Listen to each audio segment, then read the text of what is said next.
500 years ago, he washed ashore the sole survivor of a shipwreck. And upon the skull of the man who killed his dad, he said, "I'm mad, I must eradicate piracy, injustice and cruelty, and all my sons will follow me, so evildoers will believe that this man cannot die." The Phantom, the ghost who walks, the Phantom, enemies beware, the Phantom's always there, but you won't find the Phantom. He finds you. G'day everybody, for those who have come in late, you're listening to X-Band The Phantom Podcast. This is another podcast from our summer range for the summer of 2019 and 2020. Today, basically I'm just introducing a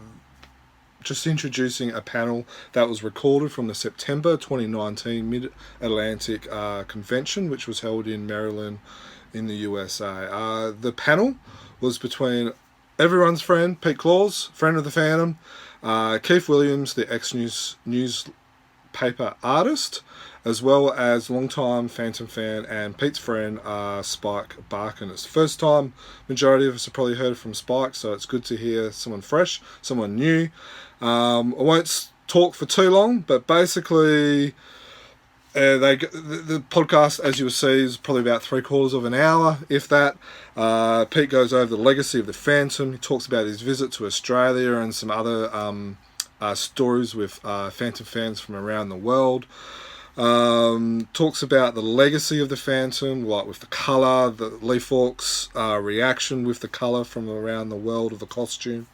There's some questions from the crowd, and then Keith Williams also does an inking example of the Phantom. So there's like a pre-sketch in pencils, and then he actually inks it, and he goes over a little bit of the techniques, and then there's some questions about the techniques and stuff like that as well. So it's a very informative panel. If you're a professor in phantomology, you probably won't learn anything new, but for a lot of fans, including even myself, I learned something and I enjoyed it. A huge shout out to Pete and also Spike for making this video available for everyone, including us. They sent over the video and stuff like that as well. So a huge shout out to them, greatly appreciated. But enough waffling from me. Let's go straight to Pete, and then at the end we'll quickly wrap up. Good morning, everyone. Morning. You call me Pistol Pete from the old basketball days when I could run. But I got interested in the Phantom when I was 4 years old. Newspaper would come, News American with the Sun, and here was this purple character, tight-fitting clothes, muscular, with a white horse and a wolf running through the jungle. What kid would not like that? With a skull cave, and I was just fascinated. And I wanted to learn to read. I tried to read it, my mother would help me, and it got to the point, she said, "Well, I'm busy." We had 6 kids in our family. She said, "You try, but you have to try hard because you're going to learn to read that way, by reading that comic book." And I did. And that started my fascination with the Phantom. The Phantom was introduced in 1936, created by Lee Falk. Lee Falk's real name was Lee Grossman. He lived in St. Louis, Missouri, born in 1911. And his father died when he was very young, and his stepfather, whose middle name was Falk, actually raised him. He loved that name. So when he started writing, he took the last name of Falk.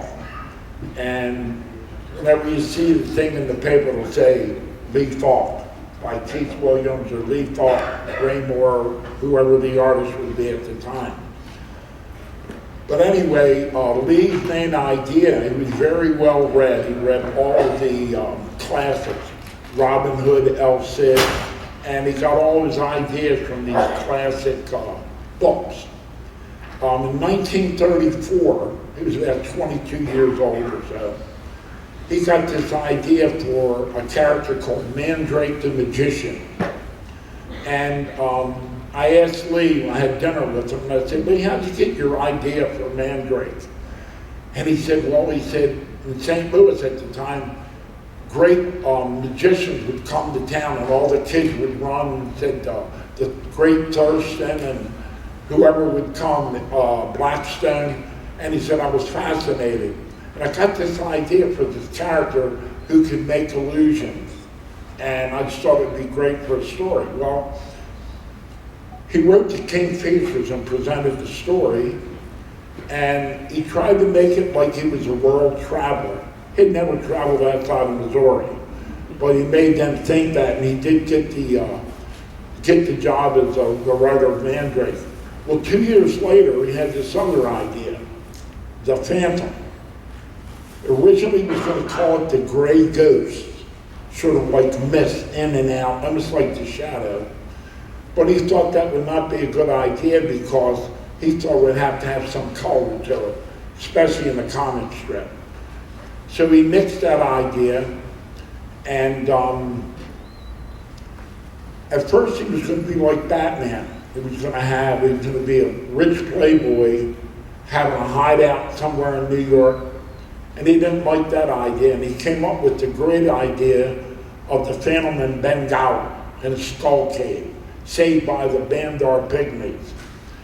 And the storyline goes that his father was Christopher Columbus's cabin boy, and later on became the captain of his own merchant vessel.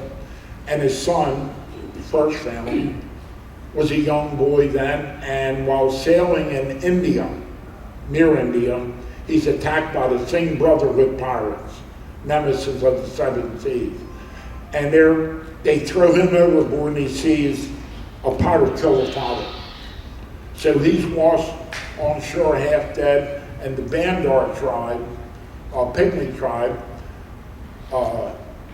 in their culture, said their savior will come from the sea. So they nursed the Phantom back to health, and they had an image of their God, their savior, and it was the Phantom's costume, and that's how all that began.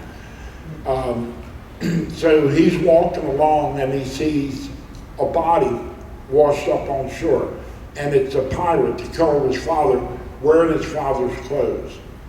So over time, of course, all the flesh deteriorates, and all that's left is a skull. So he picked up that skull, and he swore that he and his son and their son, and the sons after that, would follow the code of the Phantom to fight piracy, greed, cruelty in all its forms. And so started the legend.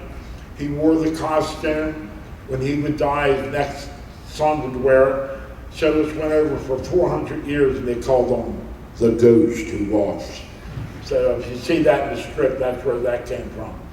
But anyway, getting back to Lee Falk a little, when Lee wanted to become a playwright, and he did write a lot of plays, he wrote over in his lifetime 400 plays, and he had a lot of summer theaters, mainly in New York area and Cape Cod. And he worked with people like Charlton Heston in the summer, Chico Marx, a lot of these great names. So he loved theater, and he always wanted to be a writer. Little did he know that he made all his money in comics, and everybody knew him. And Spike asked me to touch on a little bit on his appeal internationally. Well, in 1936, Italy wrote to Kingfishers and said, we'd like to produce a comic book. Up to that time, the Phantom was only in the comic strip. So they wanted to produce a comic book of the Phantom. So I was talking to Lee, and I said, well, in Italy, his costume is red. Here it's purple. What's going on? He said, well, we sent the original scripts then over to Italy so they could shoot them for their comic book, and there was no color guide in those days, so they picked the color they looked good in. Of course, if you went to jump on a red suit, you probably get shot right away. And then he's also read in France, and they call him Le Fantôme. In Italy, he's L'Uomo Mascarato, man with the mask. In Spain, he said Hombre Mascarado. In Sweden, he's Fantomen. In Finland, not Luma Masquerade, but anyway, Phantomet, and in Mexico, El Fantasma. But anyway, I wanted to go to Australia because it's very popular in Australia to find out why it was so popular there. Well, the comic book was printed in Australia from 1949. It's still being printed now. I think it's up to like 1,380 different issues. And what happened over there, when they collected their comic books, the father would give them to the son, almost like the Phantom handing down his cow.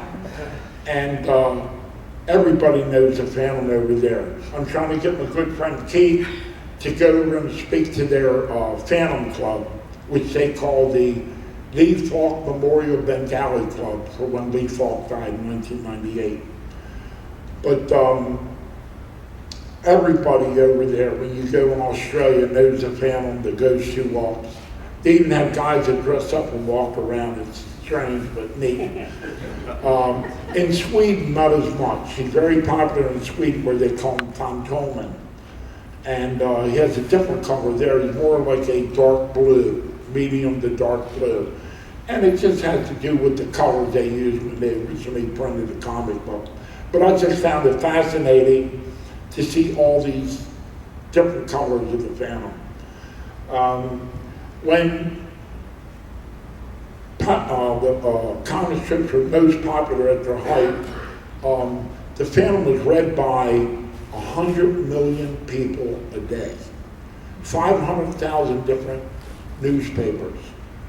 And of course, you know, the advent of computers, people just read the news that way. So, as you know, papers are going down. But it still has a strong following.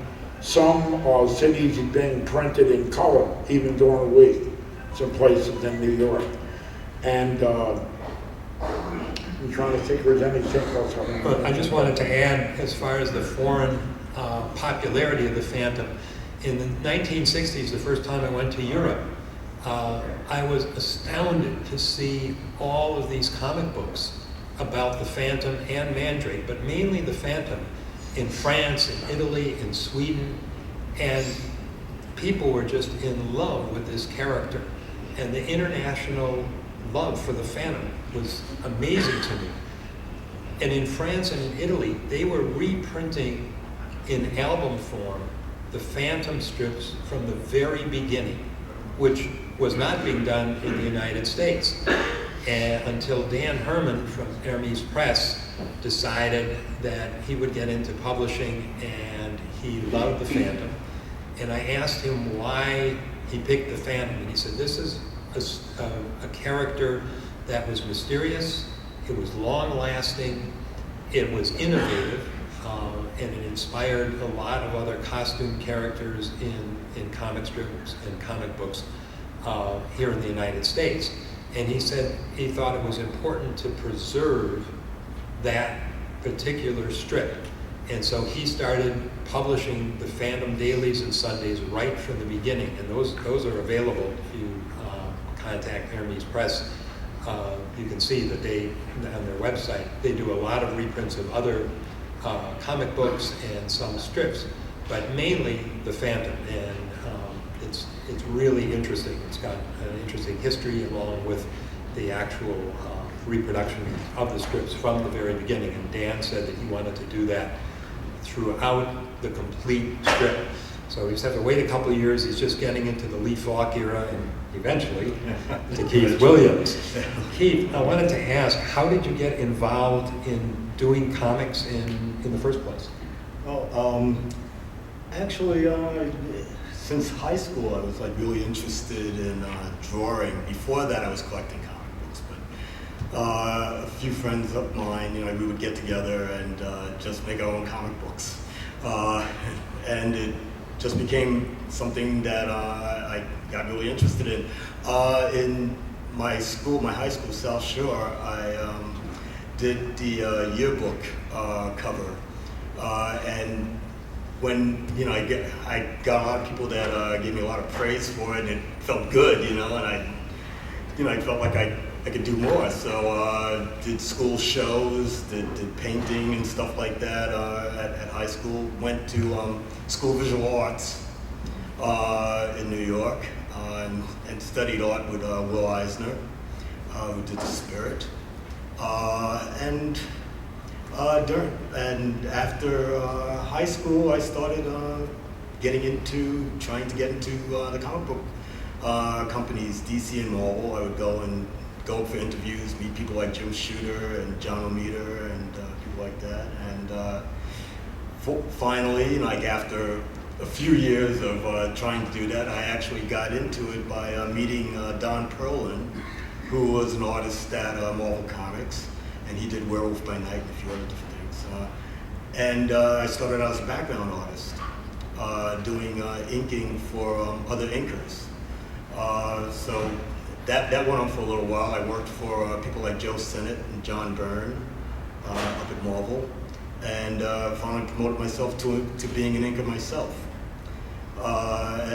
Worked on different books like Web of Spider-Man, The Avengers, She-Hulk, lots of different books.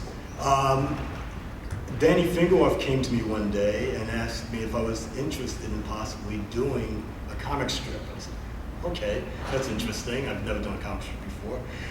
He told me that it was for the Phantom, and if I'd like, I can go and meet Jay Kennedy, who was at King Features at the time, running the editorial part of the comic strips.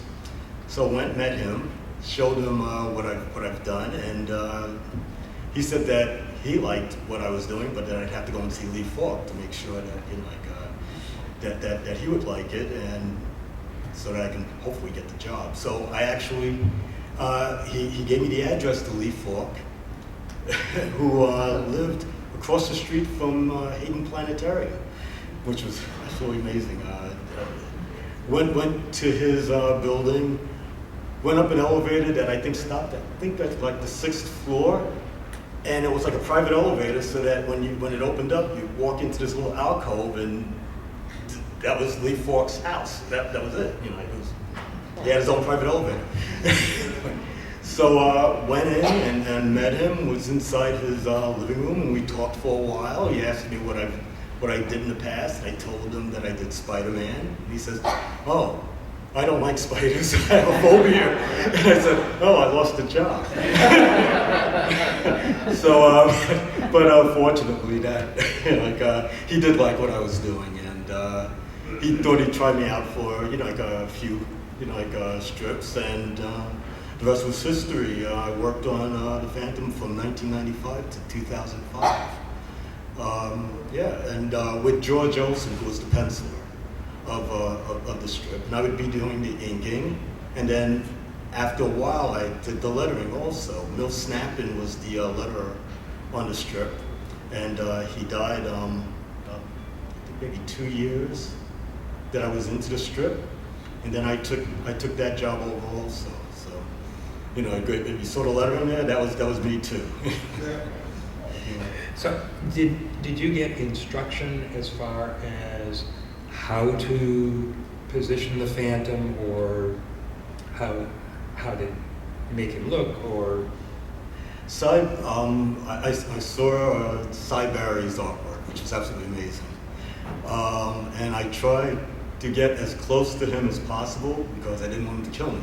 I didn't want to ruin the strip. So that was like basically my mandate. They didn't really tell me anything to make it look, to keep making it look like that. I just decided on my own to, make sure that it looked as much as the way George did it, which sort of like was the way that Cy did it, and I just tried to carry on from there. And were you involved with the storylines? Did Lee tell you what he wanted the storylines to be? Lee told me nothing.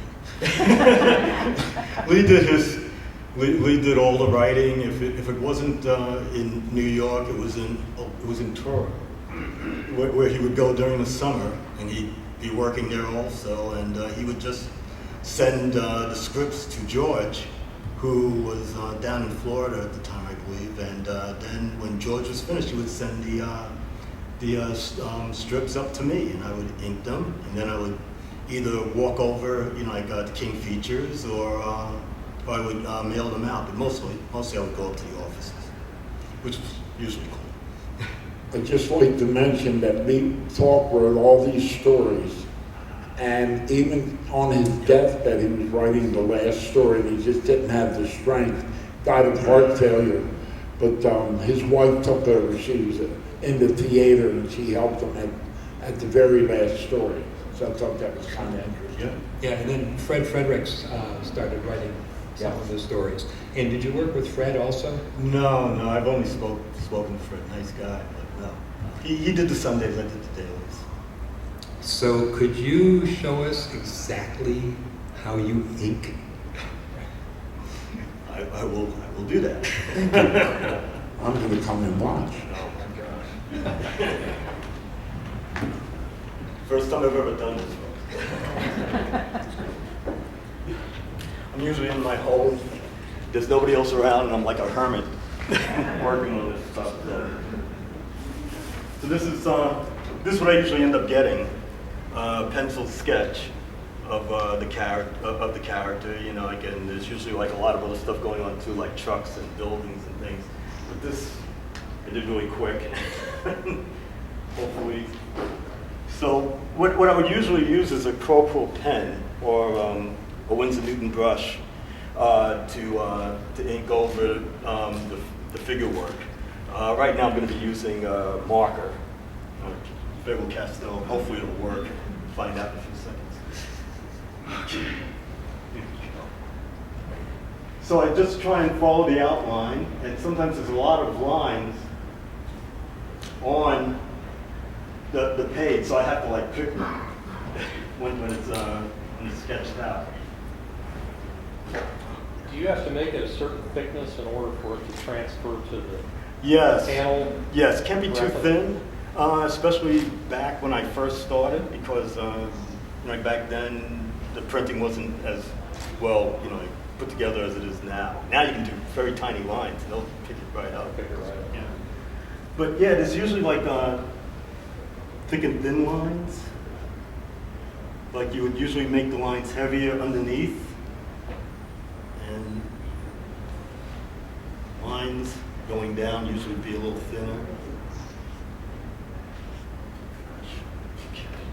It's very interesting. Sorry for blocking anybody.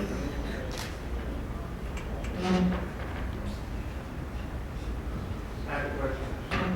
Yeah. Who drew the pencil outline? George Olsen. George Olsen would draw the outline and send those pencils to Keith, and then Keith would ink them.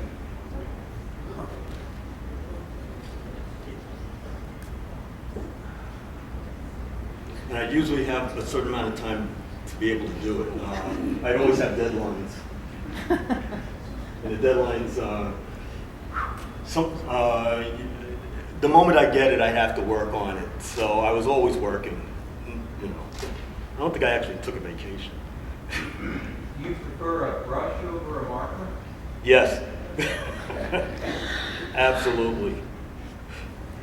Just dip it into the ink and then work with it. Yeah, I taught myself how to do that.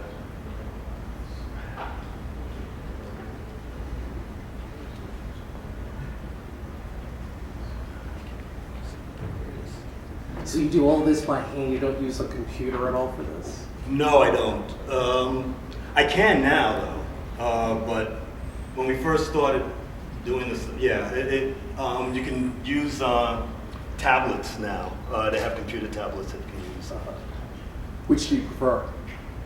Paper. Why? Going right on the paper because it's old school. That's what I like. Plus, it's on something that you could show to people, and if you wanted to sell it, you could sell it. Whereas, the artwork that's in the computers, you can print it out and it'll be a print, but it wouldn't be the original artwork. Do the pencil lines not show up in the printing? They don't because I end up erasing them. I have to erase them. Yeah. So what you're actually seeing at the end is what I'm doing. So, but after you're done with the inking, with that part of the I would inking, erase you get it. rid of it? Yeah. Oh, You would erase it. Okay. Sometimes they would use blue pencil. So yeah. you can go over that and you don't have to erase it because like the photograph, when you photograph it, the blue disappears. Right. Were you ever tempted to add some of your own lines? Yeah. Oh yeah. So when you're an inker, sometimes the pencil that you're working on, they may not. Sometimes you need to fix certain things. They may be in a hurry also, and they're trying to get their stuff done. So something might be missing, or something might have been drawn wrong. So we have to make sure that everything is right. So that's our job to fix everything. I worked with John Romita at Marvel as a Romita Raider, and a Raider is a person that went in and did art corrections. So, like if there was a problem with a person's face or, like buildings, whatever it is, we would have to go in there and fix it. Beyond fixing it, did you ever do anything to enhance it that you just felt you really should do that wasn't in there, that you knew wasn't quite in line with what they wanted? And did they come back and say, or say yes? Sometimes we would get pencilers that would get upset if we, like we added a certain thing or some extra shading in certain areas. But it's like, sometimes, if they said it was like a night scene and it didn't look like a night scene, you would put in like a zip or something like that, or you would put in cross hatching, or like something like that to make it look like night. Pencilers don't usually get too upset, and again, and I try to follow what they do mostly, because it's, like it's their artwork. Like I'm just finishing it. Yes.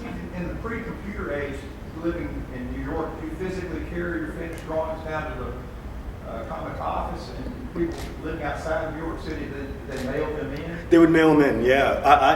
I was either in Brooklyn or I was in the city where I was living for a while, and I would just walk over to 28th Street and Park Avenue, and that's where Marvel was, and drop the stuff off there, hang out for a while, try and get more work, stuff like that. But yeah, it was always fun going up to the offices. It was, especially back then, it was more like a mom and pop kind of like place, and the Marvel bullpen was really like a crazy place to be in. It was a lot of fun. Did you ever do motion picture artistry?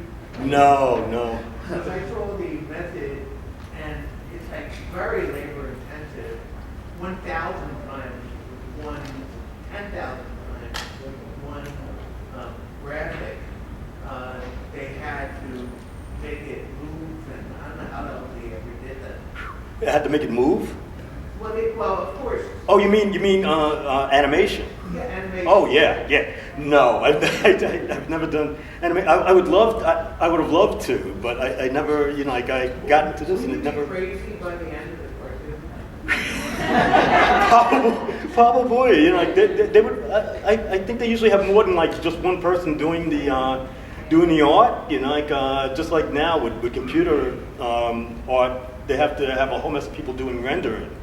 Every shadow, every move, and that takes forever too, Multiple painters for multiple cells. Right. Do they have one person or a team of people? A team. Well, for animation, it would be a team of people.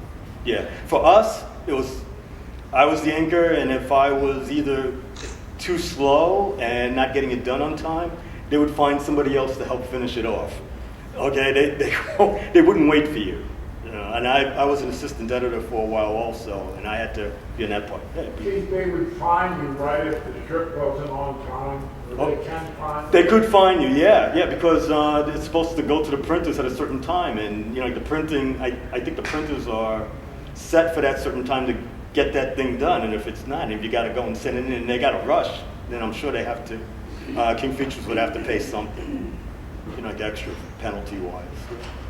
Just getting back to the atmosphere of what it was like. I never visited Marvel Comics, but I did visit King Features in the 50s when I was 10 years old. And my dad took me there, and I remember just being floored by walking up into this large room And there's George McManus doing Jakes and Maggie, and there were all these different artists, one right after another at their own drawing board doing their strips. And it was just, it was amazing. It was like walking into some kind of fantasy land. A lot of the artists would do it in their own studios and mail it in, but in the early 50s, I think a lot of the artists went down to King Features and actually they had their own space and their own drawing boards and did the strips there. Marvel, they do that too. Marvel in DC, they would have rooms that you can go into and you can work during the day. But mostly we would be at home. But yeah, there would be a lot of guys would come in to finish off work, and sometimes we would be late on certain books, and we'd be there until like maybe 2 o'clock in the morning in the offices just trying to finish off.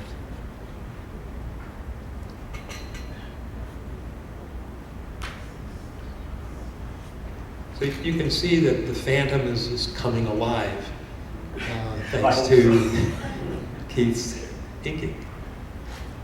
Hey Keith, while you're working on that, I just wanted to mention to the people that are here, Keith has a table inside, done some beautiful prints of the Phantom. So you should see that in case you like to take something out. Yeah, Keith will be here all day today and tomorrow, and the prints are quite remarkable.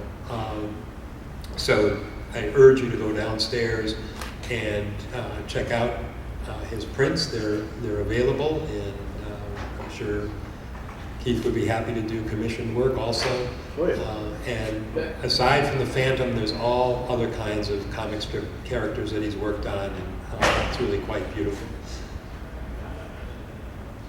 So Pete, do you want to come back up and, while Keith is finishing, talk a little bit about the Friends of the Phantom and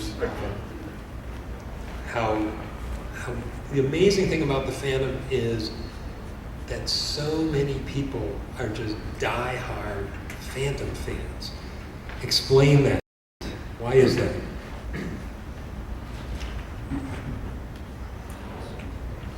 I mentioned before my involvement with the Phantom, how I got interested. Well, when I had my son, his firstborn, I wanted to give him something back from my childhood, which was the Phantom.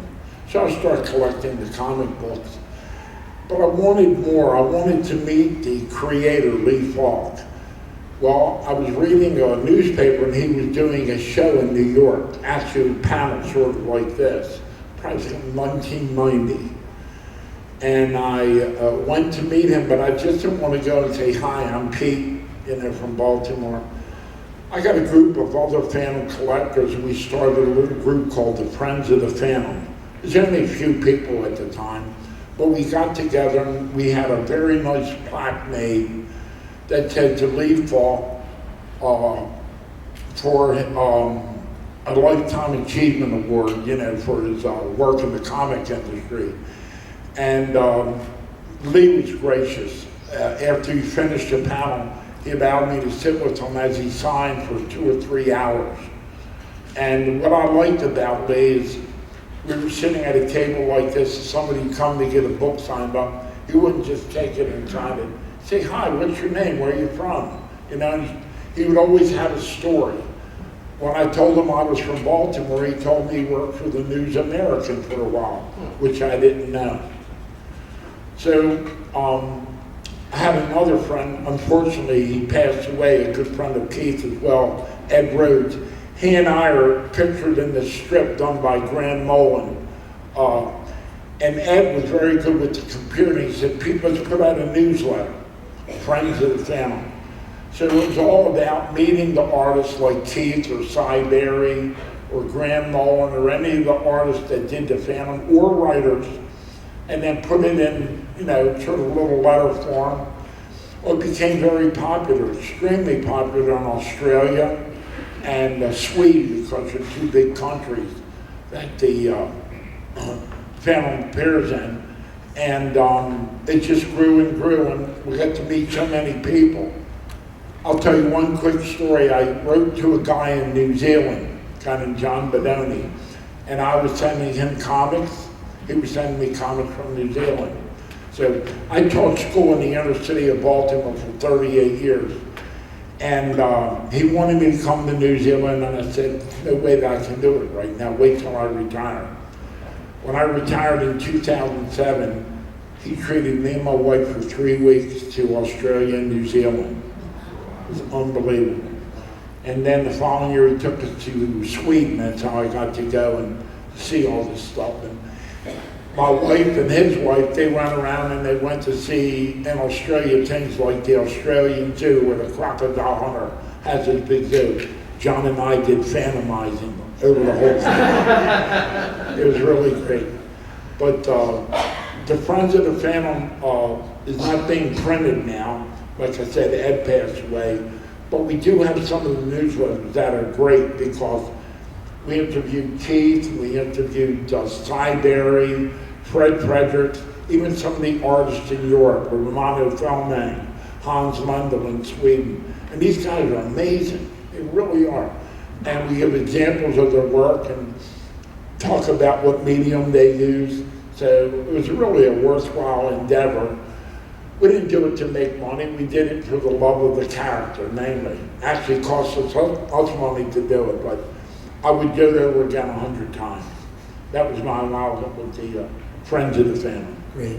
Keith, Yes. can you describe a typical day and how you go about creating the comic book art and also the comic strip art, and what the difference is between doing a comic book and doing a comic strip as far as your workload goes? Well, usually try to get up early, early at around maybe 6:30, 7 o'clock. Get myself some tea, and then just start working on the whatever I was doing, either a strip or a comic book. I could sometimes like miss lunch because I'm working so hard and stuff. I kind of like let the day go by, and that's bad. but yeah, and I would usually stop working. It all depends on what I was doing because some books, the deadlines were so tight. I could go on until like maybe 1, 2 in the morning trying to finish a certain number of pages. I would try to get at least 2 pages of inking done a day. Sometimes it would end up being 3 or 4 if it's a really tight deadline, and I would be up until the next morning working. I have a question, Keith, about that. It's a different type deadline with comic books than with the comic strip, because the comic strip's coming out, and you need to be 2 weeks ahead of time at least, if you can. Lee Falk was notoriously late for a strip, which made them burn the midnight oil. Yeah, yes. That happened all. Yes, and it's the strip comes out every week as opposed to a comic book which comes out every month. So you have to really hustle. And I was doing both at the same time for a while. And buttering. Yeah, and so it was a lot of fun. I didn't get to see my family too much. I was there, but I wasn't there. It was one of those kind of things. But I would have never changed anything. It was a fantastic period of time for me. You know, I never thought I'd be doing comic books and comic strips at the same time, much less doing the Phantom, which I've only heard of before that from Jules Pfeiffer book on comic book superheroes, and I think Steranko's History of Comics too. You know, like that's the only way I knew the Phantom at the time. And to be, you know, like on a character that was like the first to wear the outfit that all the other superhero characters are wearing. First one to have the whites of his eye, his eyes whited out. I mean, I feel very fortunate. Let me add a little bit, Keith, spark something in my mind. The Phantom has the white in the eyes, and I asked Lee Falk about that. And he claimed it came from Greek mythology, where you don't see the eyes and it adds to the mystery. So he thought that was a look that he wanted. And by the way the Phantom got his costume, we interviewed the first artist. His name was Ray Moore. He was from St. Louis as well. He was an understudy to Phil Davis, who was an artist of Mandrake. And then he had too much to do on the Mandrake, so Raymore got the job. So Lee called them together and they went into a hotel room. It was Lee Falk, the writer, Raymore, the upcoming artist, and a couple more guys. And Lee told them I wanted them to look sort of like the guy that would cut off the heads, with the hood and the whole thing. And that's what they came up with, and that's how they designed that costume. So it was quite interesting. Raymore's wife was 100 years old when we interviewed her, but very clear of mind. It was really interesting. And when I interviewed Lee, I asked him about the color purple because just was curious, and he said it was news to him. He said he just sent in the strip and they colored it. And he said at first he couldn't figure out what they were doing because he thought it should have been green if he's in the jungle, that would be a better costume. But they did the inker, the people in the color printing decided on purple. And there was something about that color. I remember that would be the first comic I would go to in the comic section because of that color. And it still burns in my mind the exact shade of purple, and it just worked. But and also what Pete was saying about the red, Lee again was surprised when it turned out to be red.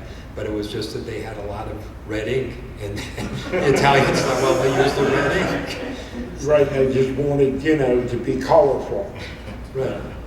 So one uniting thing about the people that I've interviewed that are connected with the Phantom, Lee Falk, Cy Berry, Fred Fredericks, and Keith, they're all super nice people. They're just Wonderful. Amazing. Wonderful. So thank you for showing people how the inking works. And Pete, thank you for the history lesson. Are there any questions? Yep. I have a question about the inking. You mentioned before that someone else did the background inking. Yes. Does that mean in a picture like this that they would do the moon and the foliage and all that other stuff? Right. And they do that first? No, actually, it's all done by the penciler. The penciler does the foregrounds and the backgrounds. What happens is that the inker, if he's in a rush, he would just do the figure work. And then he would hire somebody like me at the time to do everything else. So I would be doing the moon, the stuff, the buildings, the cars. Yeah. That's interesting. Yes. Sometimes ink can have a mind of its own. What would happen if you have a stick? No, I actually poured ink over Aunt May's face it's a horrifying experience. But there are different ways of fixing something like that. If it isn't too bad of a mess, we have a thing called whiteout that we can use to take that away and then just go over that. Or there's also, sometimes they would have to actually redraw the face and then put it on like a kind of like a rubber cement thing and stick it right on the spot where the mess was. Yeah. Like I said, I had to fix things like that. Yeah.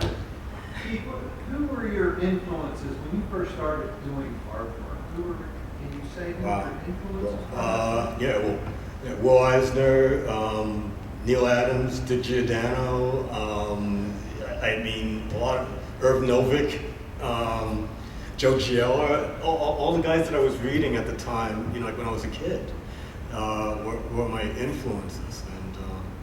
And with inking also, like I said, Dick Giordano, Terry Austin was another great inker. There's a lot of Jim Stranko, Jack Kirby, of course. John Buscema, oh my gosh. Most of the comic book artists, were there any other artists? Okay, like Da Vinci and Rembrandt. I love the darks. I love that. When you did that. There was a lot of different painters and that I don't all totally know the names of, but that I love looking at. Right. When I was going to museums and things.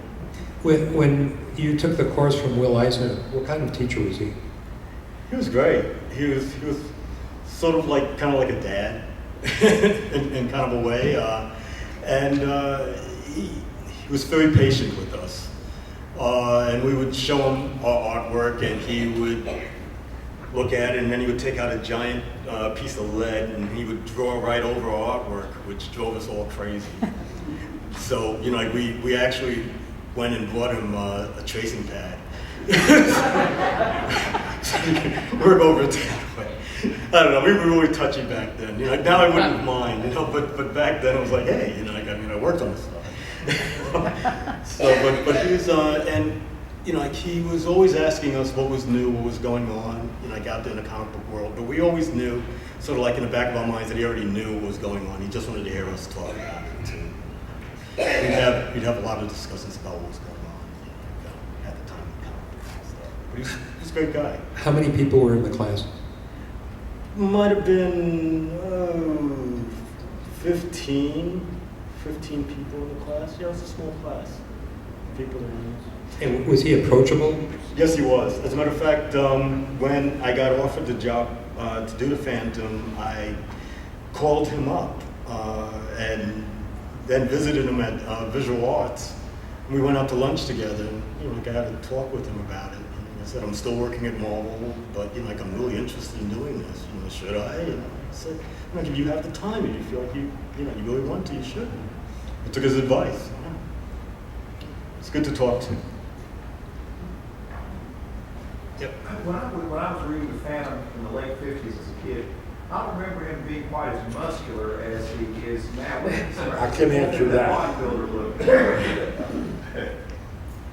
Raymore, who was the first Phantom artist, had an understudy by the name of Wilson McCoy, lived in Chicago.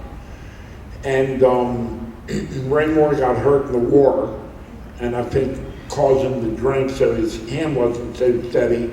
So Wilson McCoy took over the strip in the 40s. Had a huge workload to get out because he was doing dailies and Sundays. His work was being rushed. So that was one of the reasons that he became, like you said, not muscular.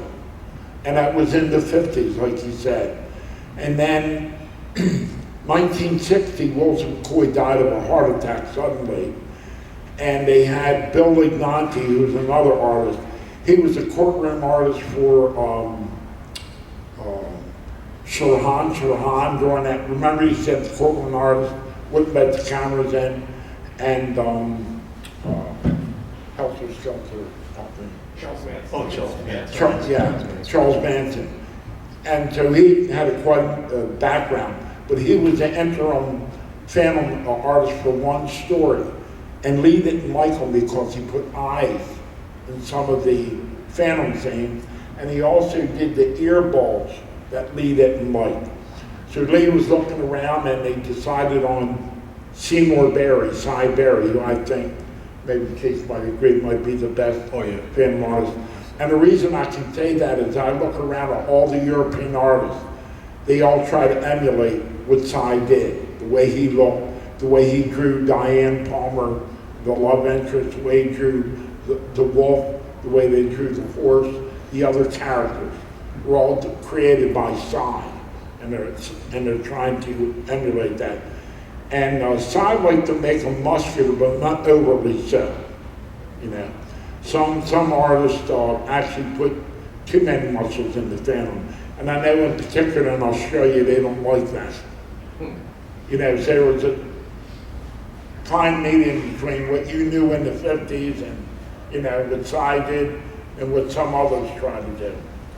With Cy's style, when he was asked to take over the Phantom, he sent in some strips in his style, and they said, please make it more like Wilson McCoy and then gradually move into your style, because they didn't want people to be jarred as far as when they would read the strip. So Cy had to do over all those strips in a Wilson McCoy style, and gradually he worked into his own style.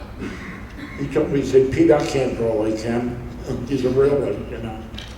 So that was quite interesting too, to see how he gradually came back to then some. But because of that, I remember him telling me that all the newspapers gained in popularity in the comic strips during his era. That was like the height of it. So it was around maybe 60 through maybe 70 was the height of all the popularity of a lot of the characters. So as you know, they took the Phantom out of the Baltimore papers, I guess because they don't want to pay the rights to print the character. It's expensive. So, unfortunately for us. Any other questions? Thank you very much for coming. Thank you so much.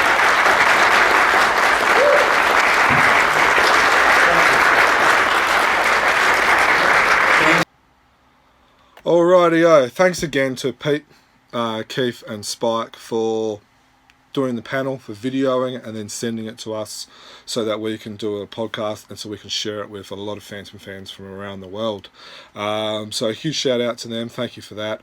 A huge shout out to all our Phantom Patreon supporters. You know who you are. There's a few of you that support us with your hard-earned cash. We appreciate that because it makes our life easier.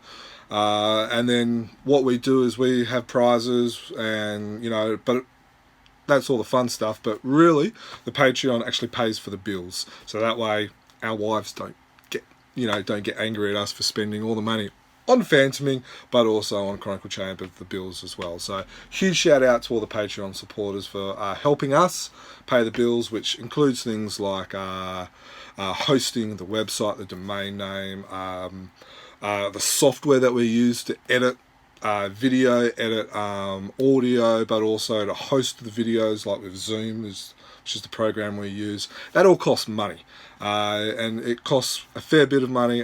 We appreciate that. We appreciate what the Patreons do, which help us.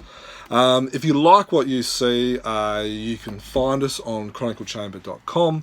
On there is all our articles, all our podcasts, links to our social media, links to the Phantom Preservation Project, which is a cool project that we've been doing for a couple of years. And there's tons of stuff in there. The list is like 10 pages long. We've got it all itemized and stuff like that, and it's a cool project. It's a time consuming project, but what basically we're trying to do is digitize content so it doesn't get lost. There will be plenty of cool little articles from the 50s, 60s, 40s and all that period of time which no one's got. It hasn't been scanned, no one's got it in their collection, so it's lost. So basically what we're trying to do is prevent that so the next generation will have access to what's happening now.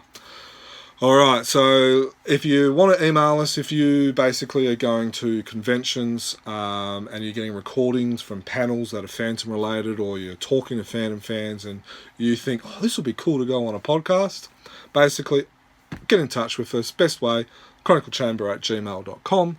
Or you can contact us or follow us on social media if that's your poison. Facebook, which is just search for chroniclechamber.com. We're also administrators of the Phantom Collector Group, which is a pretty cool group as well. If you're a Twitter or a tweeter, at chronicletweet_tweet. Or if you're a grammer or an Insta or an Instagrammer, at Chronicle Chamber. Basically, if you like our podcasts, you can get access to all our podcasts via iTunes, or if you're an Android user, there's plenty of them. You can even get us on Spotify as well. So yeah, there's no excuse not to be able to listen to us while you're driving to work, while you're having dinner with the in-laws and you can't be bothered listening to the mother-in-law. We've got you covered. So a huge shout out again to Pete, Keith and Spike for recording that panel, for their time, for graciously allowing us to use that. A huge shout out to you guys. We appreciate it. Hope you guys appreciate it. If you are listening to this, give them a huge shout out and to say thank you as well. But until next time, happy Phantoming. 500 years ago, he washed ashore the sole survivor of a shipwreck. And upon the skull of the man who killed his dad, he said, I'm mad, I must eradicate piracy, injustice and cruelty, and all my sons will follow me, so evildoers will believe that this man cannot die. The Phantom, the ghost who walks. The Phantom, enemies beware. The Phantom's always there, but you won't find the Phantom. He fights